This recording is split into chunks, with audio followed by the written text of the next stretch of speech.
And we are live.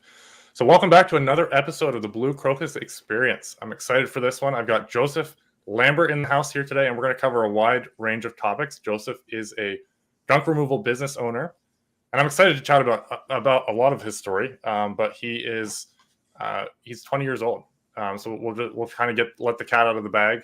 And to preface, why I say that is you're going to hear some of what he's built as a company, and it'll be really neat to see. I'm excited to hear some of the struggles along the way. I've listened to a few of his videos to get some sense of it. But Joseph, welcome to the show. Just to kind of get started, I'd love it if you kind of set the stage for who you are, where you're located, and then roll into a little bit of your story, and we'll start off that way.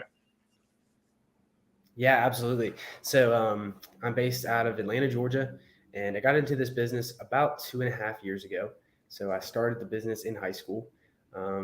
Just kind of worked all throughout high school and doing various things: construction, pressure washing, landscaping, hanging Christmas lights, really all of the above, anything anybody would pay me to do. And kind of stumbled into junk removal senior year because one of my landscaping clients asked us to clear out her house for her because she was downsizing and moving up to a northern part of the state. And we ended up making about $1,600 in 4 hours. So that was kind of the job that caught my attention and really made me want to look into the industry even more. And, really just was impressed with how simple and scalable the junk removal model is. So just kind of slowly, started to do more and more junk removal over the course of my senior year and kind of started to focus solely on that. In the meantime, I was playing football and baseball and working, and I really put school on the back burner. So I ended up failing a super easy class that I needed to graduate my senior year or last semester of senior year. So I didn't graduate when the rest of my class did. So instead of going to college, what would have been my first semester, my freshman year of college, I stayed home and had to take this one class to get my diploma. And it ended up being a huge blessing in disguise because I was able to run my junk business full time that whole month and or that whole semester, and ended up doing really, really, really well. And what it taught me was there's a real opportunity here.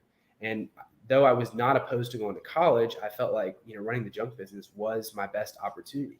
So I ran the numbers, presented it to a couple people that I trusted, and they all agreed this is a great opportunity. You should definitely chase after it. And if it doesn't work after another semester, you can always go back to college.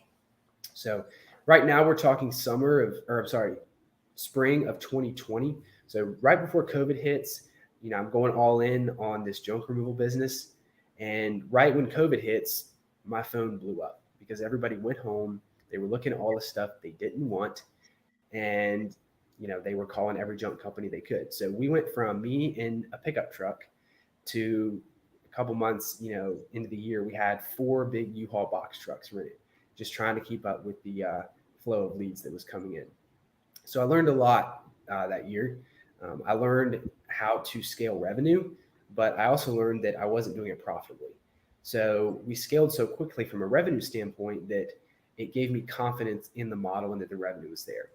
I knew I just had to learn how to be a better businessman and how to actually make that revenue profitable.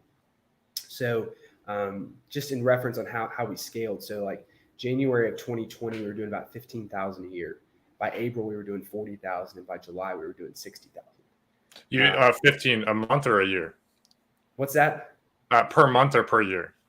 Yeah, per year. So 15,000 in January of 2020, 40,000 in April of 2020, and then 60,000 in July of 2020.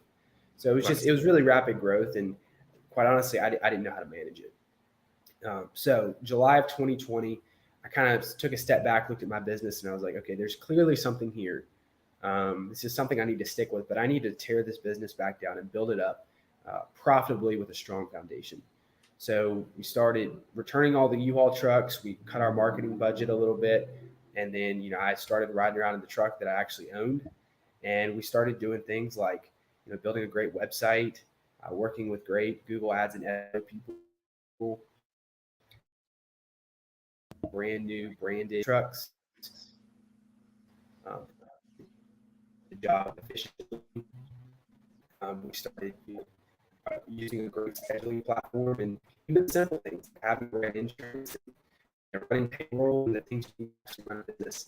Got all those things set up. So we're kind of moving towards those improvements at the end of 2020, and then 2021 is all about how to refine this business. But 2021, we to 6 trucks. We tripled our revenue from 2020 to 2021. So we saw a lot of growth. But ultimately, I think we just figured out how to run a junk removal business better. I learned a ton along the way, made a lot of mistakes, but and then 2022, we're really excited. There's a lot of potential for growth, and we've got an awesome team. So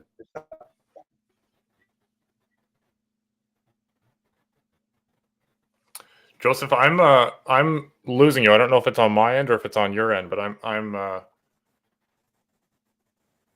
not getting a good connection here. So we're gonna step away here for a second until we can figure this out, and then we'll be back.